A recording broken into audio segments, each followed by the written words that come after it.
Bonjour et bienvenue à la table de la quotidienne numéro 28 en partenariat avec Sabre et Avis. Aujourd'hui, à l'occasion de la Journée internationale des femmes, je reçois Francine Pistiot, directrice Tourcom. Bonjour Francine, bienvenue. Louisa Rouard, directrice commerciale Jetour. Bonjour Louisa et bienvenue à cette table. Bonjour Muriel. Et enfin, Christine Giraud, directrice des ventes agence de voyage Avis Budget Group. Bonjour Muriel. Bonjour Christine, bienvenue chez toi. Oui, en quelque sorte. Ravie d'être avec vous pour la première fois. Eh bien, nous sommes ravis de t'accueillir et d'évoquer tout ensemble la situation des femmes dans le monde du tourisme et les conséquences de la féminisation du management sur notre métier, les voyagistes, les distributeurs. Et j'aimerais commencer par toi, Louisa, parce que je crois que tu as une cause très féminine qui te tient à cœur. Oui, c'est vrai. Et voilà, parle-nous-en. Alors, je vais vous en parler parce qu'en effet, nous sommes dans un. Si on parle de l'industrie touristique, pardon, le métier est 80% féminin. Donc 80% féminin, donc nous sommes toutes des femmes. Et nous avons une cause que nous défendons maintenant depuis plus d'1 an avec la fondation Estée Lauder. Et là, je parle pour le partenariat Estée Lauder Jet Tour sur le cancer du sein, parlons-en. Ça dure tout le mois d'octobre, c'est durant la campagne Octobre Rose, donc pour le dépistage en faveur des femmes. Alors j'y associe aussi malheureusement aussi tous les autres malades qui sont touchés par cette maudite maladie. Et nous avons fait nos premiers pas avec cette association au mois d'octobre et on avait choisi de ne pas aller à Topresa pour pouvoir défendre une autre cause avec des dons. Ça a été un succès en tout cas de partage. J'ai été très touchée par les messages que nous avons reçus au mois d'octobre durant cette campagne et on va réitérer le partenariat l'année prochaine, je pense, et j'espère en tout cas tout au long des années qui vont venir chez Jet Tour, mais aussi pour toutes les femmes qui sont concernées par cette maladie. Cette cause me tient à cœur parce que j'en ai été personnellement touchée aussi il y a maintenant 10 ans, donc comme quoi parfois dans les moments les plus douloureux de notre vie on a des regains. Et j'espère en tout cas que chaque personne pourra avoir le même regain que j'ai eu. Et c'est pour ça que je suis très sensible à cette cause, et dans le monde de la maladie, mais surtout aussi dans le monde de l'entreprise. C'est pas évident non plus dans une entreprise aujourd'hui d'avoir un collaborateur ou une collaboratrice qui est touchée par cette maladie. Parce que, outre la maladie et tout ce que ça comporte comme désagrément, de douleur et de sacrifice, il y a aussi la réinsertion au sein de l'entreprise. Alors si on parle des femmes, elles sont quand même plus touchées. 80% de femmes travaillent dans le tourisme, notamment, c'est vrai plutôt, et c'est pas du tout péjoratif, mais en bas de la strate, de moins en moins en haut. Ceci dit, c'est pas une question de niveau social. On abordera le sujet, Tout le comment monde ça peut changer, les raccourcis. Mais c'est vrai qu'aujourd'hui, on est tous concernés, de près de loin, par nos familles, par nos enfants, par nos conjoints, conjointes, par des collaborateurs et par des voisins. Donc on doit tous rentrer dans cette cause et la défendre parce que personne n'est à l'abri. Je crois, Francine, que chez Tourcom, il y a, alors dans un style très différent de ce que fait Louisa, une attention particulière apportée au bien-être des femmes. Des collaborateurs chez Tourcom, oui. Alors, depuis une dizaine d'années, surtout les 5 dernières, là, Tourcom a mis en place effectivement des choses pour le bien-être de ses collaborateurs. Ça, c'est très, très important. Donc, un aménagement d'horaire pour tous les collaborateurs. La possibilité aussi de faire du télétravail. Comme par exemple une femme, on a beaucoup de femmes mariées, on a beaucoup de femmes séparées, divorcées, voilà, qui s'occupent de leurs enfants toutes seules. Donc on a mis en place des aménagements d'horaire pour leur permettre effectivement d'aller chercher les enfants une semaine sur 2. Quand elles sont malades ou les enfants sont malades, elles peuvent travailler de chez elles aussi. Ça a beaucoup évolué. C'est vraiment indispensable. On a mis en place le sport parce que les femmes n'ont plus forcément le temps d'aller au sport. Donc elles ont la possibilité, une fois par semaine, avec un coach sportif, de faire du sport au siège. Voilà, Mais pas uniquement réservé aux filles. Les garçons peuvent venir quand même. Voilà, avec les hommes qui participent. D'accord. J'en ai 2 simplement sur les 6. Mais c'est super, c'est Ah, il y en sympa. a que 6 chez vous Ouais. Ah oui, donc, J'en ai que 2 qui veulent bien participer. Ça ne doit pas être facile de s'intégrer avec les filles dans le sport aussi. Voilà. Ça, ça fonctionne très bien. Ouais, ça fonctionne bien. Oui, bien sûr. Et donc, du coup, moins d'absentéisme féminin. De fait, parce que dès qu'il y en a une qui est malade, on lui propose de travailler de chez elle. Donc, elle t'envoie un petit texto, c'est ça qui est extraordinaire, dans les textos le matin, Francine, je suis pas bien, je suis malade, ça te dérange pas si je travaille de chez moi. Au contraire, ça évite effectivement que l'ensemble du service soit malade et elle peut rester chez elle ou garder son enfant si elle le souhaite. Et ça fait partie aussi de l'évolution de la société. Et puis une semaine sur 2, on en a qui partent plus tôt, qui arrivent plus tard. On est obligé de s'adapter et c'est un plaisir parce qu'on est toutes des femmes avec des enfants. Moi, c'est un petit-fils que j'ai. Mais voilà, on s'adapte. C'est ça qui est intéressant. Ouais. Vraiment, ça a beaucoup évolué et surtout, on a mis en place beaucoup de formations pour nos collaborateurs. Énormément de formations chez nous. Et monter en puissance. Comme les enfants, on est là aussi pour les faire grandir. Ouais. Et c'est le but de Tourcom. Et des formations qui sont mises en place, qu'elles choisissent à leur demande. Voilà, on a une DRH qui met ça en place pour eux. On a des cours d'anglais, des cours d'allemand pour celles qui souhaitent. Donc on est là presque plus dans l'épanouissement personnel. Des femmes qui arrivent avec le sourire, qui sont heureuses d'aller au travail, ça c'est chouette. Bon alors toutes c'est Tourcom. Oui, en plus c'est vrai, Louisa qui connaît bien, et c'est tellement important et c'est en cela que ça a évolué chez Tourcom. Parce que c'est vrai qu'on était dans un monde comme beaucoup d'hommes. Et effectivement, c'est dû aussi à notre direction qui accepte aussi, sans avoir un patron qui accepte tout ça, de faire. Et on s'associe à Louisa aussi, on court aussi pour le cancer du sein. Tout le monde court chez nous. Et avec le coach, on s'est entraîné pendant 6 mois pour pouvoir faire 3 fois par semaine. Et donc c'est quelle course celle-là? C'est la course pour comment elle Nous, s'appelle? c'est Odyssea ou la Parisienne. Ou la Parisienne. Alors, moi, Nous, c'est ça voilà, moi, dépend. c'est la Parisienne. Et on avait choisi Odyssea pour pouvoir justement répartir un peu les équipes. D'accord, très bien. Christine, est-ce que tu souhaites plutôt parler d'Avis ou parler de ton implication dans l'association des femmes du tourisme? Eh bien, écoute Muriel, des deux, puisque j'avoue que j'ai la chance de travailler pour une entreprise, Avis Budget Group, qui n'est alors pour le coup absolument pas misogyne. Je crois que j'en suis un exemple type, où j'ai commencé il y a une 30aine d'années en étant commerciale, puis chef de groupe, puis directrice commerciale pour le Sud, puis donc sur un plan national maintenant, manager d'une équipe. Chez Avis, je dirais que c'est un peu comme peut-être aux États-Unis ou dans certains pays du nord de l'Europe. La femme a vraiment sa position égale à celle d'un homme. On a 40% de femmes, encore 60% d'hommes. Pourquoi? Parce qu'il y a quand même des tâches que peu de femmes peuvent faire. On a des mécanos, on a des vendeurs de voitures, c'est plus un milieu masculin qu'autre chose. Et puis on a des horaires qui sont souvent décalés en aéroport, en gare. Donc c'est vrai que moi-même, quand j'arrive en aéroport, en gare et que je vois dans certains de nos confrères des jeunes femmes qui travaillent jusqu'à 22-23 heures, je me dis que c'est pas forcément facile pour elles. Mais pour autant, on a un peu plus de 40% de femmes et dans le statut cadre, autant d'hommes que de femmes. Donc vraiment une entreprise dont la parité, pour laquelle la parité est un postulat de base, très sincèrement. Juste une parenthèse, je suis ravie de voir chez Avis tous les jeunes que nous avons, les jeunes recrues, qui soient bac plus 2, 5 ou plus, avec les mêmes positions chez les hommes que chez les femmes, le même salaire, les mêmes engouements, les mêmes enjeux. Voilà, vraiment, dans une entreprise qui est égalitaire. Et je le revendique parce que je me rends bien compte, comme le disait Louisa, que ce n'est pas du tout le cas dans le monde du tourisme. Ceci m'amène à parler de cette association des femmes du tourisme à laquelle je participe depuis donc 5-6 ans maintenant. Je n'avais pas pu le faire au tout début de mon poste à Paris parce que j'avais quand même beaucoup de challenges à relever et de défis à assumer. Donc depuis 5-6 ans, et je suis maintenant dans cette association présidente de la commission Trophée qui sera donc décernée le 8 mars. je pense que les années prochaines d'ailleurs seront pas forcément le 8 mars, parce que ça tombe un week-end, et toujours pendant l'ITB, qui n'est pas forcément la meilleure date pour nous.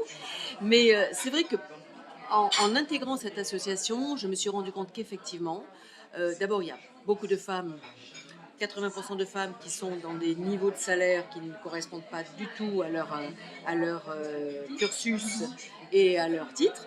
Et puis souvent des difficultés, enfin peu de femmes à un poste de manager, peu de femmes autour de nous. J'en veux pour preuve égoïstement dans le milieu du tourisme, de la location de voitures. À part un confrère et néanmoins un concurrent, mais un confrère, tous les autres sont des hommes à mon poste. Bon, je trouve ça un peu dommage. Et Dieu sait qu'on est nombreux. Donc, dans cette association de femmes du tourisme, nous avons cette année, je ne vais pas déflorer je vais déflorer le sujet, mais pas les lauréates. Nous avons décidé d'accorder une attention particulière à celles qui, depuis des années, avaient su, dans un contexte économique pas forcément facile ces dernières années, hein, dans notre milieu franco-français, là je veux dire, du réceptif et de l'industrie du tourisme en France, on a quand même des femmes qui ont su sublimer la France. Donc le titre sera « Elles subliment la France ». Nous avons donc le ministre Lemoine qui viendra le ministre Lemoine qui a accepté de parrainer la soirée et qui viendra nous rejoindre à 19h30 pour décerner les trophées aux 3 lauréates. Je dis 3 lauréates parce qu'il a fallu malheureusement choisir se limiter, mais sinon on en avait des dizaines, exactement. Et beaucoup de femmes. Ça, c'est très, très intéressant. Beaucoup de femmes qui subliment la France. Et donc, à ce titre, dans cette association, indépendamment de cette casquette de présidente de la commission trophée, on a également plusieurs commissions, dont une commission RH, animée par Marie-Lise Colombo et Anne-Marie Chassin. Et toutes les deux reçoivent énormément de CV, aident les jeunes femmes ou les cadres ou non-cadres d'un autre âge à retrouver un travail, à retrouver une situation qui les aide après, soit un chômage, soit un licenciement, soit un problème de santé, un problème psychologique, etc. Et elles font un travail admirable. Et de mémoire, nous avons l'an dernier, dans les derniers mois, pu assumer 6 CDI. 6 femmes qui ont retrouvé un travail grâce à l'association. Donc on en est assez fiers, parce que c'est pas évident de recevoir les gens, de retrouver du travail à un niveau de salaire intéressant. Elles sont coachées également par Anne-Marie si elle le souhaite. Voilà, donc une association qui est vraiment faite par et pour les femmes. D'accord. Je rebondis sur ce que Francine vous disiez par rapport à l'implication du management de Tourcom justement dans une certaine mise à disposition du bien-être au féminin. Est-ce que Louisa, tu ressens ça quand tu vas visiter les agences de voyage, quand tu parles avec tes équipes qui visitent les agences de voyage, ou Francine ou Christine, est-ce que ça s'applique partout, sur tout le territoire? Comment ça se passe Après, il y a certaines qui sont un peu pudiques aussi. Les collaborateurs ne peuvent pas non plus raconter tout ce qui se passe dans une entreprise, mais force est de constater que non, il n'y a pas d'égalité et ce n'est pas linéaire partout. Ça dépend de la direction, ça dépend du patron, ça dépend du gérant, ça dépend de l'ambiance qui règne dans un réseau. Mais tout est question d'individu, je dirais. Donc non, ce n'est pas égal.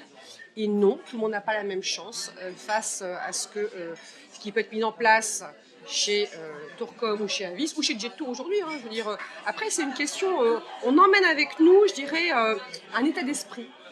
Et cet état d'esprit, il faut qu'il soit accompagné par la direction, parce que c'est vrai qu'on peut avoir tous les projets de la Terre, les meilleures idées. Si on n'a pas un go et qu'on n'est pas mené par nos patrons, bah, on ne peut rien faire. Donc malheureusement non, mais je vais aller, et là je vais faire un lien qui n'a peut-être rien à voir avec le tourisme, mais qui est en fait un effet aujourd'hui pervers, parce que ça fait partie aussi des inégalités. Lorsqu'un collaborateur ou un employé est malade, et ben, s'il n'a pas un statut cadre aujourd'hui en France, il n'est pas traité de la même manière au départ pour un cancer, quel qu'il soit, qu'un cadre supérieur. La question c'est pourquoi? Je ne sais pas. Je trouve ça écœurant. Je suis révoltée quand je vois ça et quand j'entends ça, parce qu'ils sont malades, ils attendent des traitements beaucoup plus longs et ils touchent 50% de leur salaire. Il y a une inégalité sociale aussi qui s'est installée. Alors, Je ne parle pas que des femmes, là je parle de l'ensemble des gens qui sont touchés par ça. Bien évidemment, et malheureusement aujourd'hui, les cas sont de plus en plus fréquents, y compris chez les jeunes femmes. Donc c'est vrai que cette inégalité de traitement des collaborateurs, mais également de traitement médical, moi, me fait sortir de mes gonds, parce que je trouve que c'est pas normal. Un malade n'a rien demandé. Donc c'est pour ça qu'aujourd'hui, à travers les ressentis des équipes, quand elles tournent sur le terrain, non, tout le monde n'est pas traité de la même façon, malheureusement. Et est-ce que chez vous, Francine, vous arrivez à insuffler cette dynamique au profit des femmes dans les agences, où qu'elles soient, comment, puisque c'est un réseau volontaire, un réseau d'agences indépendantes, exactement, tu as tout à fait raison. En revanche, effectivement, comme je te le disais, les agences sont indépendantes. Nous, on propose et elles disposent. En aucun cas, Tourcom ne peut effectivement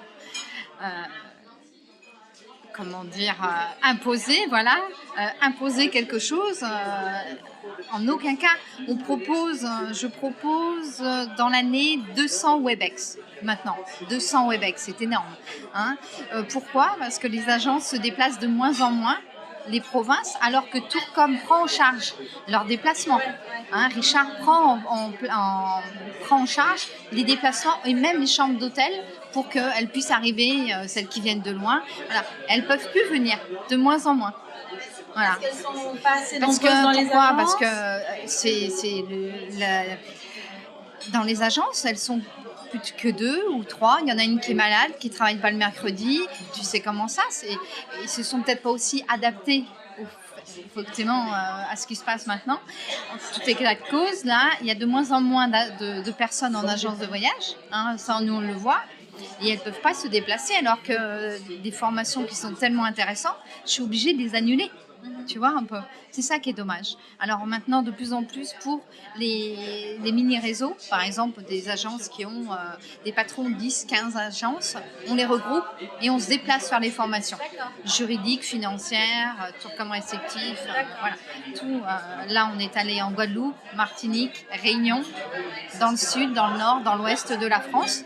Robert va, avec la personne du service, former les... rencontrer... Oui, parce qu'on est obligé, parce que vu qu'ils viennent plus vers nous, on est obligé d'aller vers eux. Ça rejoint ce que disait Louisa sur la dématérialisation. C'est vrai que c'est... Et l'humain est indispensable. Ouais, on peut dire même on a tout ce qu'il faut. Mais l'humain est indispensable, d'expliquer aux gens ce qui se passe.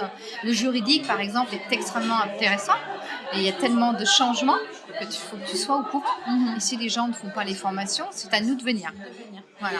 Et est-ce que là, on rencontre un gap de génération ? Bon, l'année 2017 a été quand même marquée par tout ce qui se passe sur le harcèlement. Et même si on n'a pas de cas avérés ou qui se sont hashtagés dans nos métiers, est-ce que cette libération de la parole, un petit peu ce conflit de génération entre les hashtags et les tribunes d'une autre génération qui ont été tant décriées, est-ce qu'on retrouve ce même gap générationnel dans le tourisme entre les femmes qui ont été agents de voyage ou très entreprenantes de ma génération, de 50 et plus, et des jeunes femmes maintenant qui osent créer des startups, se montrer, se présenter à tous les concours pour gagner des prix, être reconnues, la French Tech, etc. Est-ce que vous sentez dans votre quotidien, comme ça, une génération de femmes qui ouvrent leurs agences, qui est plus pas combative, mais plus entreprenante. Oui, bien sûr. Pardon. Non, vas-y, j'en prie. Non, Muriel, ton propos me fait penser à la Travel Agents Cup que Frédéric Laurin a reprise avec Top Reza, avec l'IFTM, pardon. Il va me gronder. Et c'est vrai que lors de cette Travel Agents Cup, il m'est arrivé de voir à la demi-finale comme à la finale des jeunes femmes d'un entrepreneuriat, d'une combativité, d'une créativité, mais bluffante. Les hommes également, mais pour le coup, et honneur aux femmes, il y avait beaucoup plus de jeunes femmes que d'hommes aux dernières éditions, puisque ça fait, je crois, la 4e ou 5e édition dont je suis, auquel je participe en tant que membre du jury. Et c'est vrai qu'on a ces jeunes femmes, entre 25 35, même un peu plus, 40 45 ans, qui sont très dynamiques. Alors, bon, après, rien à voir avec le harcèlement sexuel, est-ce qu'elles ont eu, ou harcèlement moral, ou harcèlement quel qu'il soit d'ailleurs, managérial ou autre. Est-ce que la parole pourra se libérer? C'est un autre sujet, dans ce monde du tourisme assez machiste quand même. Mais pour en revenir aux jeunes générations, c'est vrai qu'on a des jeunes femmes, tout autant que des jeunes hommes, qui sont un peu plus que les jeunes hommes, qui sont d'une créativité, d'une combativité assez bluffante. Je dois dire. Ah non, mais je valide totalement le propos de Christine, c'est clair. D'ailleurs, tant mieux qu'elle arrive aujourd'hui avec cette arme, cette pugnacité à peine trentenaire, on va dire. C'est beau. C'est porteur d'un message d'espoir aussi pour toutes les femmes. Il faut quand même savoir que la Journée internationale de la femme du 8 mars a été créée en 1910. On est quand même 110 ans plus tard. Ça a pris du temps aussi, tout ça pour faire bouger un peu les lignes, mais comme dans tous les projets. Mais je valide et je rejoins totalement Christine dans ce qu'elle dit. Fière aussi de voir qu'elle porte un projet, qu'elle le porte à fond. Pourquoi aussi? Parce que peut-être sans faire de féminisme aigu, alors c'est pas du tout mon style, au contraire, il y a aussi un peu d'empathie chez les femmes. Voilà, parce que probablement l'instinct maternel, probablement aussi une sensibilité qui est un peu plus exacerbée. Mais oui, c'est vrai qu'on en voit de plus en plus et c'est bien d'avoir ce leadership porteur et qui emmène aussi avec, pour d'autres entrepreneurs, hommes ou femmes d'ailleurs, pour pouvoir commencer à se lancer dans la vie active avec des idées très innovantes. Oui. Ils sont diplômés maintenant, de plus en plus. Elles sont vraiment diplômées. Nous, on a des agences qui s'ouvrent. Les femmes arrivent avec un vrai bagage. Et c'est vrai, Louisa a raison, il y a beaucoup d'empathie dans les femmes. Beaucoup d'empathie vis-à-vis des autres, je trouve. Elles sont très ouvertes. Moi, je vois. Et puis, elles aiment ça. Ce que je te disais tout à l'heure, les femmes, elles s'associent toutes les deux pour ouvrir une agence de voyage. On en a de plus en plus et elles fonctionnent bien. Elles ont des belles agences qui leur ressemblent. Elles sont ensoleillées, c'est plein de bienveillance. Même quand elles accueillent le client, on sent qu'elles aiment les gens. Ça, c'est important d'aimer les gens dans le commerce. Moi, merci monsieur, je suis en admiration, elles ont des agences qui sont magnifiques. Nous, dans nos nouvelles agences, vraiment, j'en ai une que j'ai visitée il n'y a pas très longtemps, c'était, mais vraiment, tu arrives, tu fais waouh, puis petite table, petit café, bonjour madame, même si elle te vend rien. Ouais. Mais c'est sympa, c'était très sympa, il n'y avait pas d'ordinateur. Écoute, bonjour madame, et la dame, elle était juste contente. Et on sent qu'ils aiment les gens, les yeux grands ouverts, ensoleillés. Moi, je trouve que c'est génial. Ouais, j'aime beaucoup, moi. Je reviens sur Avis, Christine. Il y a une spécificité de l'accueil féminin au comptoir. Est-ce qu'il y a un mode d'achat différent entre une femme qui loue une voiture et un homme? Ou on peut l'élargir au voyage d'ailleurs. Au voyage, tout à fait. Alors déjà la clientèle d'un loueur de voiture est quand même, je ne vais pas dire essentiellement, mais encore en grande majorité masculine.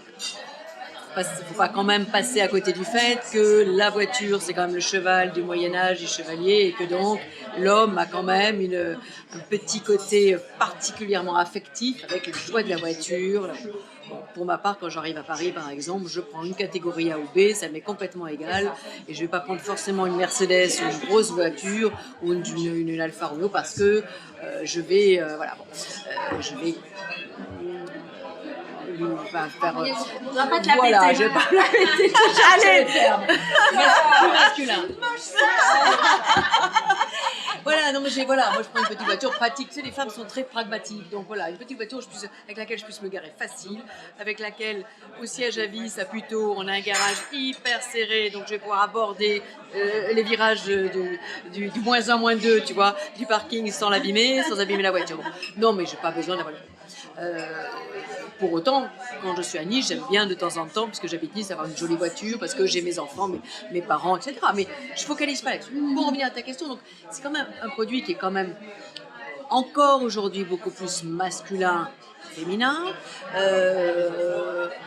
Par contre, en ce qui concerne nos ventes additionnelles ou nos ventes, le fait de délivrer une voiture, je ne suis pas certaine que les filles réussissent beaucoup mieux que les garçons. Hein, on a des hommes qui sont tout aussi charmants que les femmes, il faut le dire, derrière le comptoir, et tout est dans l'accueil, le sourire, et puis le fait que le client, quand il repart d'un comptoir à vis, se dise « Waouh, j'ai été bien servi ». À Nice, en ce moment, on a un petit peu plus de temps, c'est vrai qu'au mois d'avril-mai, avec le Festival de Cannes, le Grand Prix de Monaco, la saison n'est pas encore complètement lancée, mais chaque client est accompagné à sa voiture. Chaque client, il faut monter au premier étage, aller sur le toilette. Chaque client est accompagné. C'est rassurant quand même un beau message. En tant que fille. Voilà. Que ce soit un homme, une femme, on accompagne. Bon, si jamais il faut lui montrer la voiture qui est manuelle, automatique, etc., on va l'aider. J'espère qu'on pourra continuer. Ça, c'est du vrai service. Voilà. Pour autant, en tant que, alors là, pour le coup, commercial qui visite avec mes équipes, essentiellement féminine d'ailleurs, je dois le dire. Ouais, c'est vrai, j'ai une équipe essentiellement féminine. C'est vrai que quand on visite des agents de voyage, on n'abordera pas peut-être une femme comme on abordera un décideur homme. Le charme pour les deux, mais autant une femme sera peut-être plus empathique, comme le disaient Louisa et Francine, autant un homme sera beaucoup plus pragmatique, voilà.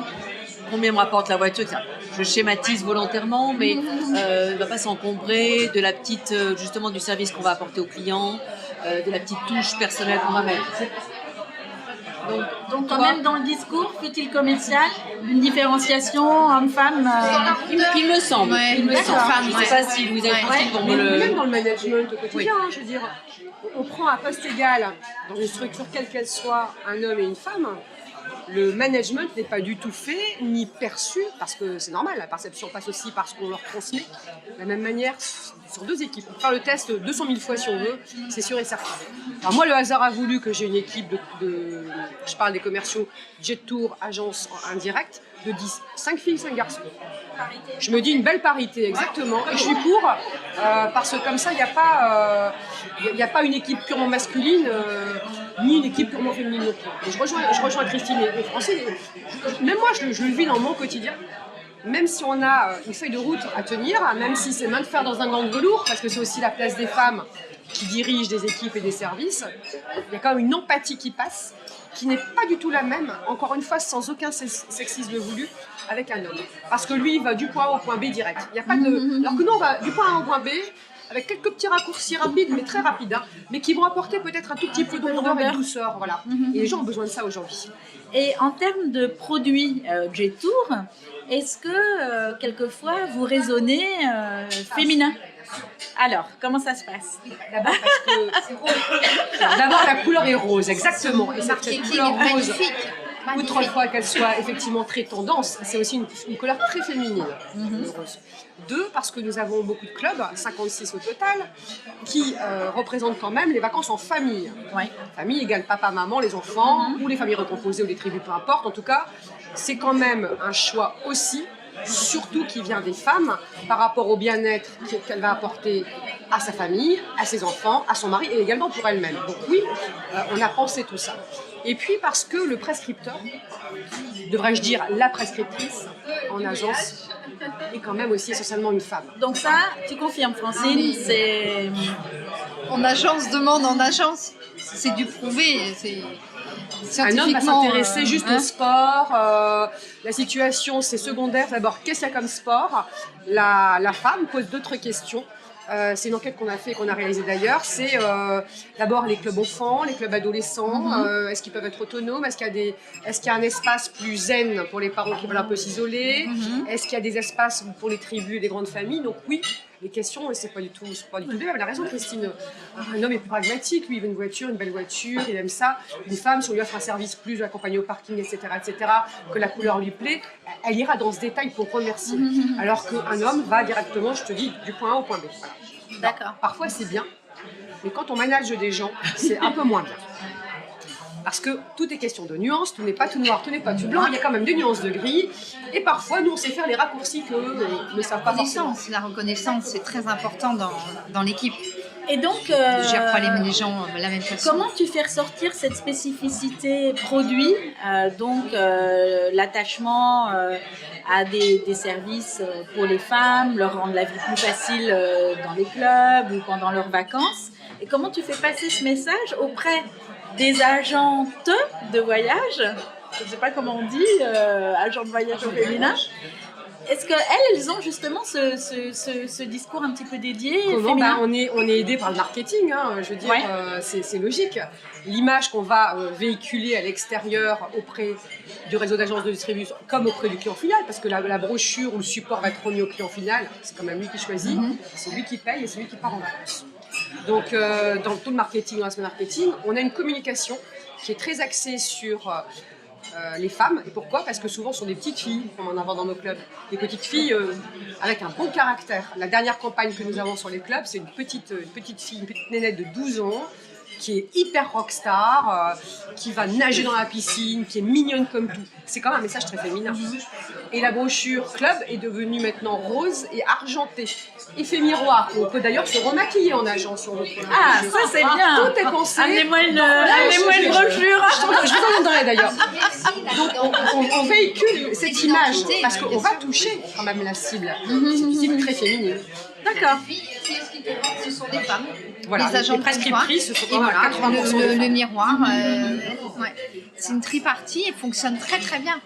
Je rebondis sur ce sujet. C'est vrai que depuis 7-8 ans où j'organise le stand Avis à l'IFTM, c'est vrai que tout le monde sourit parce que j'ai apporté une note avec mon équipe assez féminine. Alors depuis quelques années, on a fait un stand Avis budget avec un intérieur, la cheminée, venez chez Avis Budget, vous êtes chez vous, avec le paillasson, welcome, etc.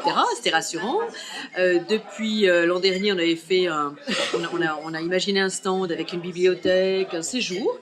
Alors autant auparavant, on était dans la cuisine, le séjour là, on est complètement dans le salon bibliothèque, etc. Et c'est vrai qu'on voit dans les certains stands qui confient aux managers une totale liberté.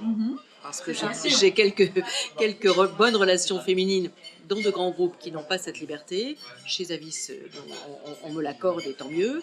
Et c'est vrai qu'on est encore dans une entreprise où on peut, en tant que femme, imaginer un stand chaleureux, convivial, comme on aimerait être accueilli par... Voilà. C'est énorme.